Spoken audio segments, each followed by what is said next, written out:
Bonjour à tous, bienvenue dans ce live. Je voulais, après la route d'Hudson que je vous ai donnée hier, préciser cette roue par quelques mots. Euh, la voici. Alors on va commencer par la phase 4 qui est la rupture. Lorsqu'il y a rupture physique ou psychologique, il y a un décalage entre le monde réel et le monde souhaité ou habituel. Par exemple, ça peut être une perte d'emploi, une fusion ou une promotion. Même une promotion peut générer des ruptures. Ensuite, nous avons la phase 5, faire le deuil. Il convient de réaliser ce deuil de manière adéquate avec toutes ces différentes étapes. C'est hyper important pour la suite. Ensuite, une fois que le deuil est fait, nous avons la phase 6 qui est faire le bilan. Une fois le deuil réalisé, nous sommes en capacité de faire le point. Quelles sont nos compétences pour relancer un nouveau projet? Pouvons-nous nous relancer sur un projet du même ordre? Ou y a-t-il des éléments plus profonds, plus personnels à envisager avant d'aller plus loin? Et on passe à la phase 7 qui est se restructurer. Si nous sommes prêts à reprendre un projet du même ordre, par exemple le même type d'emploi chez un concurrent, il y a lieu de faire le point sur les compétences, voir ce qu'il nous faut mettre en place, bref, reformuler le projet nouveau.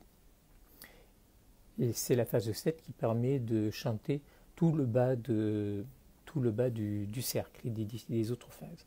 Autrement, nous avons la phase 8, si nous ne chantons pas par la phase 7, qui est la maturation.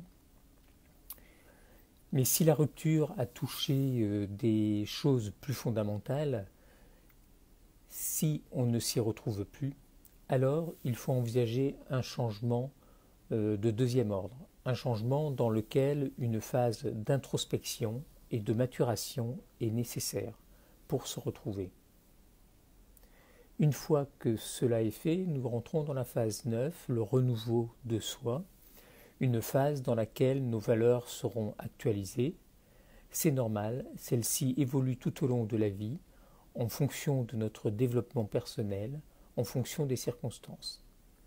L'idée ici est de prendre conscience de notre système de valeurs pour rétablir ensuite un projet qui respectera ces valeurs actualisées. Et puis ensuite, il nous faut réinventer le futur.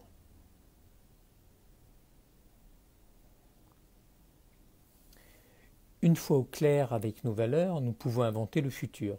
C'est une phase d'intensité créative, c'est la phase où se décident parfois des changements de carrière.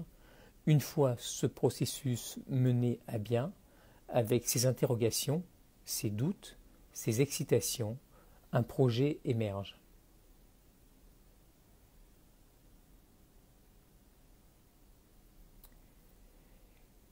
Puis, nous devons définir le projet. Il convient alors de formuler le projet, d'en parler à des personnes bienveillantes n'ayant pas d'enjeu sur notre projet, ceci afin de nous aider à préciser au mieux notre projet et de pouvoir avancer dessus. Et ensuite, il y a la mise en place du projet. Il vient ensuite une phase de lancement, de préparation, où il faut y réunir tout ce dont nous avons besoin pour mener à bien notre projet.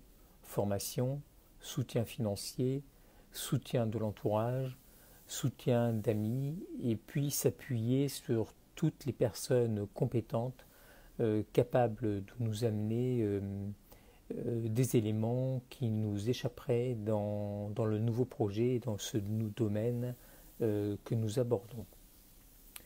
Ensuite, c'est le réaliser, le rentabiliser, ce projet. Nous pouvons jouir, vivre, habiter notre projet. Alors, dans cette dernière phase, il faut apprendre à gérer un nouveau quotidien que l'on souhaite le plus prospère possible. Si ce n'est malheureusement pas le cas, le cycle reprend de lui-même. Voilà les petites précisions que je voulais vous apporter aujourd'hui. Je m'éloigne un peu pour que vous ayez la totalité du cycle. Voilà.